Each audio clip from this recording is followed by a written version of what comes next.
Hey guys, welcome back to my channel. An experiment that I've done in previous videos is propagating in and growing in yarn. This came up because I was kind of short on supplies, didn't have any lava rock available, or buddy stone, or leca, or moss. And so I said, let me try yarn, because I know it's absorbent, it's synthetic. So let's give it a shot. So I did. And I started with orchids, and I moved to other plants, and they are still alive, and they're thriving with very little care, except the occasional watering. I haven't even been fertilizing them like I should, because it was just an experiment, and surprisingly, they've survived, for a very long time. So this is a Phalaenopsis orchid.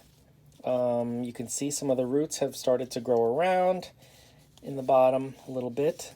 It did get a new leaf, as you can see. And it looks well hydrated, no signs of stopping. I saw the shiny leaf, and that's what I said. So yeah, it's very interesting. I know that this is kind of like, there's a synthetic sphagnum moss that in some countries they have. I guess it's kind of like that, but this plant seems to be doing fine. I'm going to start feeding it and pay more attention to it because, again, just an experiment, but a successful experiment. Here's another phal that's been in yarn. You could see the roots took off over here like crazy. They're growing underneath. There's some up there. It has a little reservoir, as you can see, of water at the bottom. I just recently watered this because it was very dry. And this one is also doing well. So we will see what happens. Next up, this one was severely forgotten about. It dried up because it was all the way behind everything. I feel really bad. It's a type of Coleus butterfly, I believe. And I got it back because I watered it. But you can see, just by taking a look, the roots went not so in the bottom portion of the yarn where it stayed moist until I accidentally let it dry out.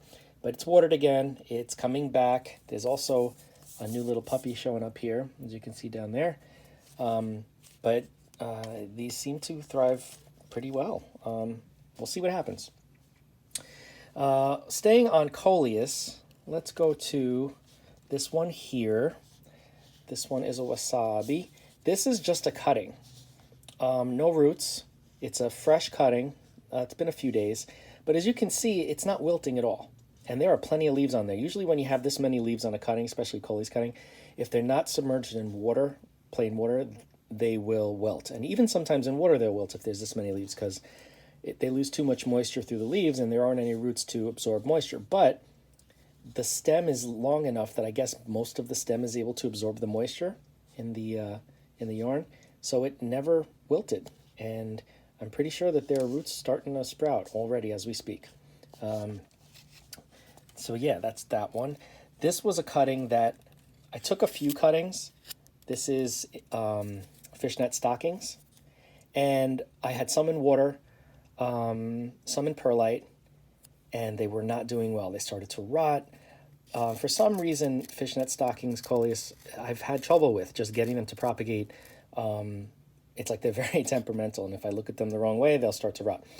So I put, some in water that I have to keep flushing out every day because the water starts to get foul. The ones that were in perlite didn't make it, so I put them in yarn. I said, why not? It works for other plants, and this one hasn't wilted, hasn't shown any signs of decline.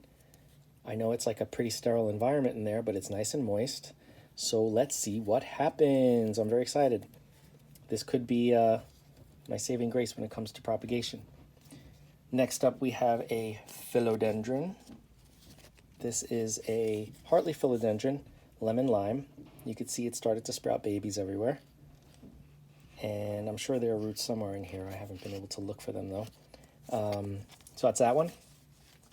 I also have a bunch of snake plants, Sansevieria, that are doing really well. I let it dry out completely before I water it again. This one, you can see it's been dried out for a little bit too long. The leaves were a little bit wrinkled, but it's back up, and you could probably see some of the roots in there.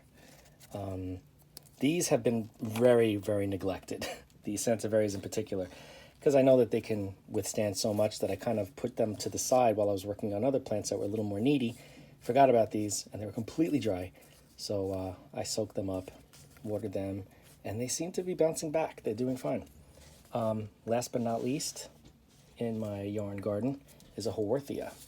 This one had absolutely no roots, and I was concerned because I didn't want to put it in soil because I just don't have the greatest luck with soil, especially down here. So I put it in here, and it started to grow roots all over the place.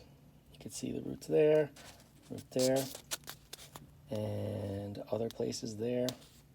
So, and it's nice and supple. Look at that. It's doing really well.